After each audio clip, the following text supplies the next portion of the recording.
Ladies and gentlemen, I present you the Tesla from Hertz. Just after about 2 weeks they announced this deal, I got one. Crazy. I was the first person to get one in my market. Absolutely crazy. I am in the Boston mass market, and I've been told there's already 8,000 people waiting to get a Tesla. Now, each popular location, I believe, is only getting 3 to 6 Teslas right now. And it's just absolutely ridiculous how long that wait list is.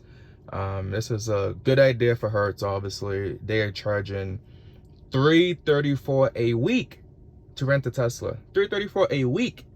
It's crazy. Now, for my situation, everyone's situation is different. My situation, I was gonna rent this for 6 months minimum because I just got an SUV, and I just chews gas, like $40 in gas. It's nice. It's crazy. It's a nice car, but the gas isn't nice. That's what I meant. Qualifies for XL, it's all right.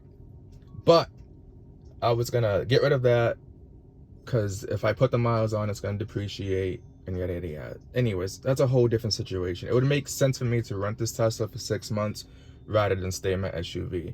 But I'm trying to get a house, and again, whole different situation, so I'll keep talking about this Tesla. All right, back to the Tesla. So it's $334 a week. They do require a $200 hold in your account, so I think the charges was $659. I'm also doing the insurance. The insurance is $8 a day. Holy moly, $8 a day. Yep, you heard that. $8 a day for insurance. However, this covers everything. Now, if you've done your research about Teslas are really, really, really, really fragile. Holy moly, they are fragile. If a passenger opens the door, hit a pole by accident, hit another car by accident, it will cause a scratch or a dent. Absolutely ridiculous. So it is worth getting the protection for $8 a day, unfortunately. This also covers full liability. Full liability. And guess what? There's no deductible. You get in a car accident, no deductible. Normally, if you're in your car, if you want Uber to pay out, you have to pay a $2,500 deductible. Can you believe that? It went up. They copied Lyft. It went up. Before it's $1,000. Now it's $2,500. So if you're paying the Hertz insurance, no deductible. No questions asked. Also free towing and assistance. Other than, actually, they don't cover if you run out of juice. If you run out of juice, they don't cover that, because that's just being careless at that point. There's superchargers everywhere. That's also, I don't know if you guys know this, I'm in an apartment building, but that's also how I charge. Superchargers. So far, supercharging has been extremely cheap. I normally charge at 30%, because I forget the miles at 30%. But I think 30% is 90 miles. So it's decent. I may risk a 30-mile trip and see how that goes.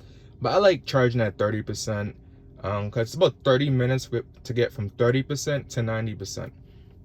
Now, since you are using the Tesla network to supercharge, you can only charge up to 90%. It's only 90%. And it's about $10 for 29 kilowatts, which isn't bad. So from 30% to 90%, it's about $10. And like I told you, I was just spending, what, $40 a day on gas, $30 a day on gas. So it's a lot better. I probably charge about twice a day so far. It's about $20 a day. We can still make the same as before with Uber, like Uber X and Comfort Ride. It's honestly the same. You're working a little harder though, because you do have to pay off the rental to be profitable. So I don't know if you guys already watch videos, but they don't let you have access to the glove box. The glove box is disabled, pretty sure because the registration is in there, and if you lose the registration, it's $25, which is expensive for Hertz, which they charge you that, but they don't want to deal with that, so they just lock the glove box. So unfortunately, all your belongings are gonna have to be down here. This is a charging pad. I don't know if it works with Samsung phones. I know for iPhones it works. What else?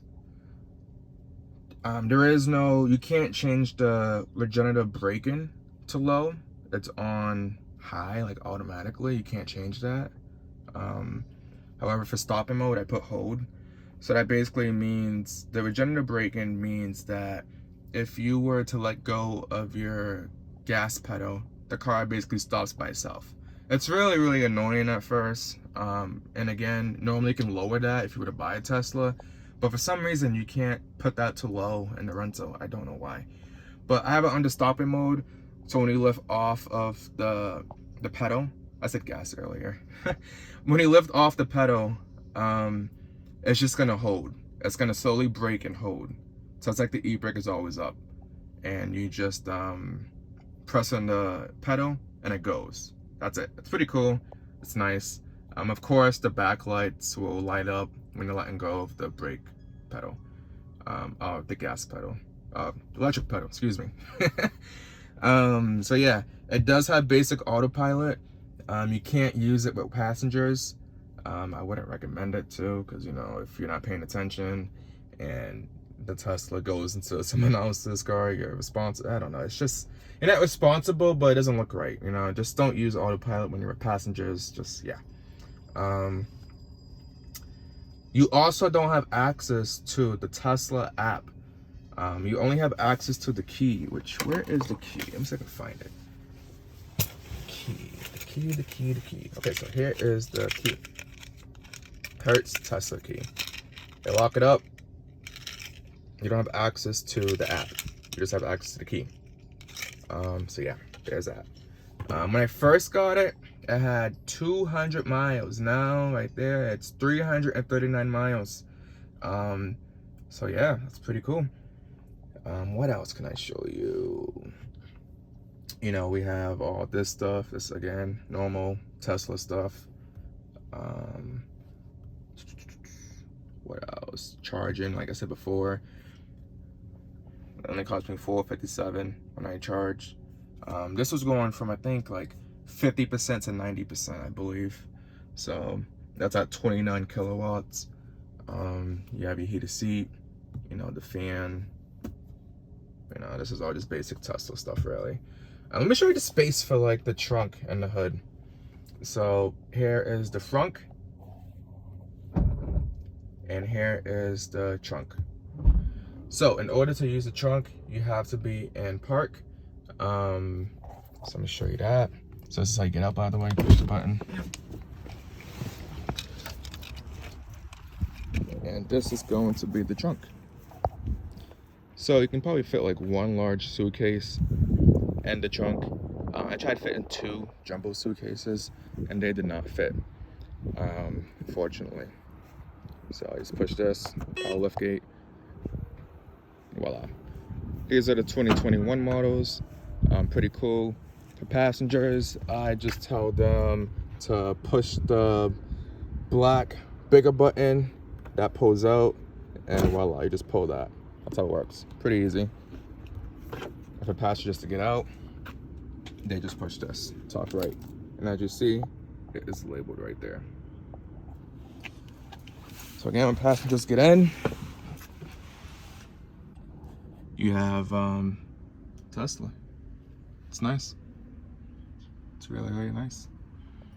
This is Play Octopus right here. If you want to know about that, drivers can make money by having this in your car. Just plays games. Pretty cool. Passengers love it.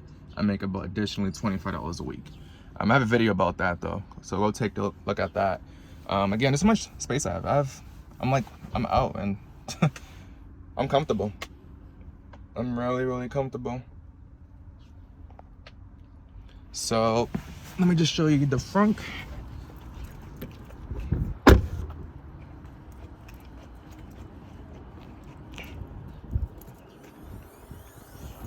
And again, that's basically it. So it's extra storage.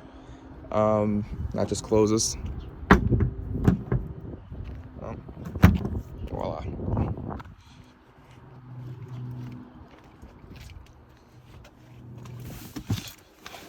And voila. Now all you do is you just take off. There's also the charging port. I know a lot of drivers are gonna have issue with this. I don't know how to open this. Oh, actually, explaining that. So how the supercharging works is that you go to the supercharger and you just plug it in and it charges. They charge your Hertz account the full amount at the end when you bring it back. If you keep it for a month, when you renew the contract for 28 days, they're gonna charge you all the supercharging you have done. So yeah, that's what that is. I think that's really it though. 35% gives you 92 miles. So far, so let's say if I go to the airport, right? If I get a 30-mile trip, 30-mile trip is technically 60 miles because I'm gonna go back to the airport. So 2 of those trips goes from 90% to 30%. And that's when it's like an issue because then you have to charge. And Tesla superchargers about 30-40 minutes depending on what percent you're on. So it's all right, but I'm still in a testing phase. So yeah, like I said, it's not bad. I like it, but I'm probably gonna be returning it after like 2 weeks. This is also how I mount my phone. So, because the Tesla navigation is garbage. Like we'll do it real quick. Watch. Go to Logan Airport. Okay, not sure why. Go to Boston Logan Airport. So, it's gonna calculate the route. It's gonna tell me when I'm gonna get there, obviously. It's gonna tell me what percent I'm gonna arrive at. And if I make it back here, it's gonna tell me what I'll make it back here. Now, this could be really useful to you if you're on 30% and you don't know what percent you're gonna arrive back in the area if you do like a 30-mile trip. That's when, before you pick up the passenger, if it's like a 45+ minute ride, a 30+ minute ride, that is when you ask them where you're going, you put it in here, and you see if you can do that trip. So that's why I charge at 30%, because it just makes sense, honestly. So yeah, this is it. Any questions, let me know. And like I said, don't forget about that Play Octopus tablet. Fur codes on the bottom. Thanks.